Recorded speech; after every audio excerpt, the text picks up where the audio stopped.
Not a bad view for starting a video. Mike Baker here again, working on the 2004 GMC Yukon 3/4 ton with a 6-liter. It's 2-wheel drive. We're getting ready for Rocky Mountain Race Week 2.0 here in 2024. We're taking this, pulling the camper, and this update video is showing the progress that I've made on the Yukon itself now that we're done with the camper. It's been about 3 days solid working on it. It is Wednesday night / Thursday morning because it's after midnight. Just a few days after the last video, so a quick update showing progress because I gotta get to bed. It's late.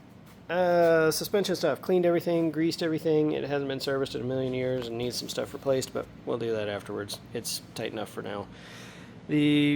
Got new shocks, Bilstein 4600s, new rotors. That was fun. Under the hood, we've got a lot of progress here. So of the turbo kit, the exhaust side is mostly done. I still have to connect a crossover pipe from the driver's side that goes under the engine and back up to the passenger side to power this baby. That thing, let's see, the oil supply is set up, the oil drain back to the oil pan is set up, and it's all nice and tight. The downpipe is not finished yet, but I'm waiting until I do that crossover pipe to finish this, and then I'll do the rest of the exhaust going back. Still got to buy a muffler for this thing, I think. Anyway, so doing pretty good there. From the turbo, everything's plumbed in. I still have to figure out a different coupler because On3 Performance didn't give me enough of the 3-inch to 2.5-inch, and then 2.5-inch to 3-inch, that kind of coupler, so I can connect this small curvy piece to the bigger stuff. So got to get another one of those. For now, it's band-aided together and it'll hold. This is all mounted up nice. I made some brackets, they made some brackets. It wasn't too hard, didn't have to change a whole lot. Super tight in there. Oh, what else do we do? We've got the standalone intake air temperature sensor wired up. I had to separate that from the factory mass airflow sensor combo since we're not using that stuff anymore. So that's all extended. Run over here.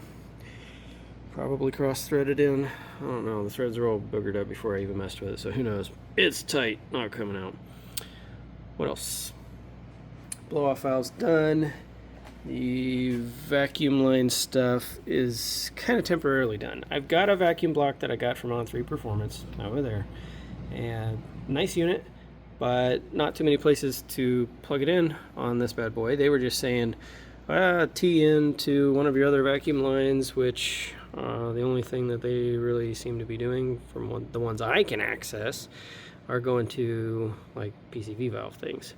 I don't really want to tee into that. So I found out that on these factory intake manifolds, there's a vacuum fitting right there that's capped off from the factory. Maybe some things use it, some don't, I don't know. I cut the end off, the cap off, spliced into it. That's where I'm getting my vacuum from.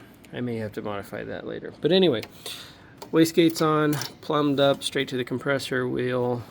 Vacuum goes over there, down, around, all the way around there to blow-off valves so that we don't have too much compressor surge or damage to the turbo, hopefully. So that stuff's all looking good. Got the big old giant radiator in there. It's a little narrower, but it's 2.5, 3 times as thick as the factory one. Pretty nice unit. Got the Meridyne electric fans, dual fans put in. Those things are sweet.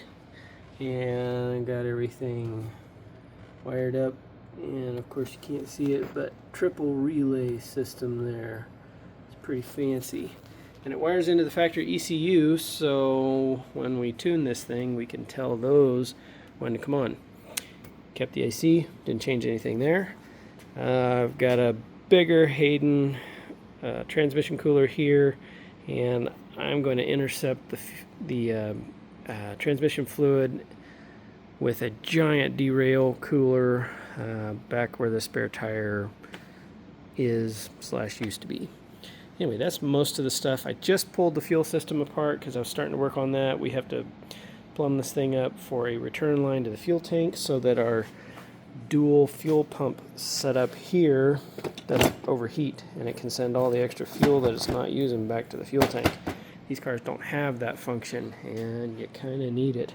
So Progress. We are getting there.